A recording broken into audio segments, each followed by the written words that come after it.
علامہ صاحب، ہماری اس پچھلی کی گئی بات کے اوپر ایک ریفرنس بھی کریٹ ہوا ہے اور وہ بھی ہمارے لوگوں نے، جج صاحب نے دیکھا ہے، اور وہ ریفرنس یہ ہے کہ آپ مثلا انجینئر محمد علی مرزا صاحب نے ایک ویڈیو میں علم کے حوالے سے کچھ ایسے کلمات کہے کہ صرف جھنڈا ہے، اس کی کوئی حیثیت نہیں ہے، اور اس کی پھر جہاں دین کی حقیقت نہیں رہتی وہاں یہ سب شروع ہو جاتا ہے۔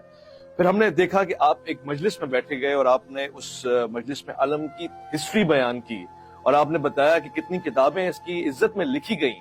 تو یہ کیا معاملہ تھا؟ پہلی بات تو یہ ہے، آپ سے مجھے پتہ چلا ہے کہ وہ انجینئر صاحب نے اس طرح کہا تھا۔ میں نے ان کو مینشن کر کے کبھی بھی کسی کا جواب نہیں دیا۔ ہاں، وہ کسی پروگرام میں کچھ سوال کو کویشچن آ گیا ہوگا علم کے حوالہ سے، تو وہ میں نے جواب ضرور دیا ہوگا۔ اور ہماری بخاری ہو، مسلم ہو، پوری سیاستہ، میں وقت بچا رہا ہوں، وہ ہمارے جو محدثین مفسرین گزرے ہیں انہوں نے پورے پورے باب باندھے علم کے اوپر۔ اس میں شیعہ کہاں سے آ گئے؟ آپ چلو فرض کر رہے ہیں غازی عباس علیہ السلام کا علم کہتے ہیں آپ، تو غازی عباس علیہ السلام کو آپ نہیں مانتے؟ اہل سنت نہیں مانتے؟ یا مولا علی علیہ السلام کا علم، تو مولا علی علیہ السلام کو آپ نہیں مانتے؟ میں نہیں مانتا، ساری دنیا مانتی ہے۔ تو یہ علم جو آپ نے اٹیچ کر دیا، اس کو جوڑ دیا اہل تشیع کے ساتھ، یہ حق آپ کو کس نے دیا ہے؟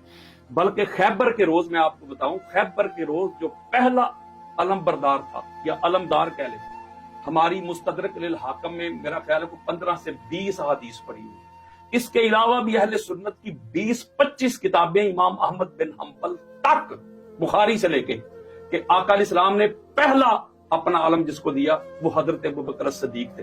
کہا ابوبکر یہ پکڑ علم، یہ میں ذمہ داری کے ساتھ کہہ رہا ہوں اور عوام کو کہہ رہا ہوں، کسی کو حوالہ چاہیے، ریفرنس چاہیے، وما علینا الا البلاغ، انبیاء کی سنت پہ میرا کام ہے صرف پہنچانا، کنوے کرنا، ڈلیور کرنا، منانا نہیں۔ اب حضرت ابوبکر صدیق علم لے کے گئے، حملہ کیا، مرب صاحب آئے، لشکر واپس تشریف لے آیا۔ میں ادب کے زمرے میں یہ بات کر رہا ہوں، کتاب میں ایسے نہیں لکھا۔ پھر اگلے دن آقا علیہ السلام نے علمدار چینج کر دیا، حضرت عمر بن خطاب کو علم دیا، آپ حملہ کریں، کمانڈر بن کے جائیں، جرنیل بن کے جائیں، سپہ سالار بن کے جائیں۔ آپ نے حملہ کیا، مرب صاحب آئے، لشکر واپس۔ اور جو کنورسیشن کرتے ہوئے لشکر واپس آیا ہے، جو اہل سنت کی کتابوں میں لکھا ہے، ویس بھائی میرا قصور یہ ہے کہ میں ببانگے دوہل حق بات بتاتا ہوں اور سنیت بتاتا ہوں، کہتا ہوں وہی بات سمجھتا ہوں جسے حق نے ابلہ مسجد ہونا تہذیب کا فرزند، اپنے بھی خفا مجھ سے ہیں بیگانے بھی ناخوش، میں زہر حلاہل کو کبھی کہہ نہ سکا کن۔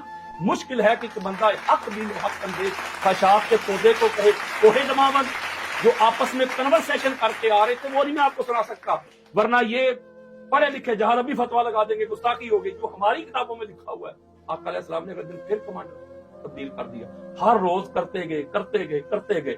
اور اگلی بات سن لے، جب آقا علیہ السلام نے فرمایا نا بس ختم، اب کل علم مرد کو دوں گا جس کے ہاتھ پہ اللہ فتح دے گا، جو اللہ اور اللہ کے رسول سے محبت کرتا ہے، اللہ اور اللہ کا رسول اس سے محبت کرتا ہے۔ جملہ دینے لگا ہوں میں، تو صحابہ کہتے ہیں کہ ساری رات ہم دعائیں کرتے رہے۔ حضرت عمر بن خطاب کا فرمان سنو، وہ کہتے ہیں مجھ سے اللہ ساری زندگی بھر کی میری نیکیاں لے گا، کاش وہ جو کل والا علم علی کو ملا تھا وہ مجھے مل جاتا۔ اور حضرت سعد بن ابی وقاص، بخاری پڑھے، مسلم پڑھے، کسی نے آپ کو بخاری سنائی نہیں، کسی نے آپ تک مسلم پہنچائی نہیں۔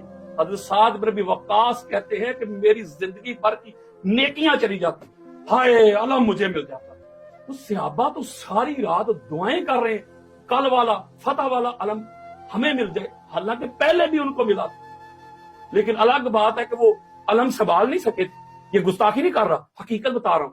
اب کل والا علم اگر دوبارہ حضرت ابوبکر صدیق کو مل جاتا، یہ جملہ ہے کہ میرا، حضرت عمر بن خطاب کو مل جاتا، سعد بن ابی وقاص کو مل جاتا، خالد بن ولید کو مل جاتا، پھر مجھے بتائیں ہر سنی نے اپنے گھر میں علم سجانا تھا کہ نہیں؟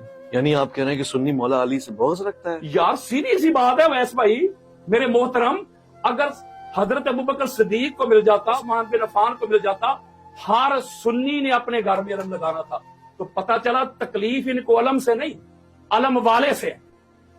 یہ مولا علی علیہ السلام کو اور مولا علی علیہ السلام کی اولاد کو یہ تحفے میں ملا ہے علم۔ انہوں نے جانیں قربان کی علم کی خاطر، ہاتھوں پہ بچے قربان کروائے علم کی خاطر۔ کوئی ایک شہزادہ بتائیں مجھے تاجدار کائنات کا جو میدان میں علم چھوڑ کے بھاگ کے آ گیا ہو۔ انہوں نے تن من دن لٹایا ہے، انہوں نے بچے قربان کروائے ہیں، پھر جا کے وہ علم کے دعویدار بنے. ایسے ہوتے ہیں علی کے نوکر، ایسے ہوتے ہیں علی کے نوکر، ایسے ہوتے ہیں علی کے نوکر، ایسے ہوتے ہیں علی کے نوکر.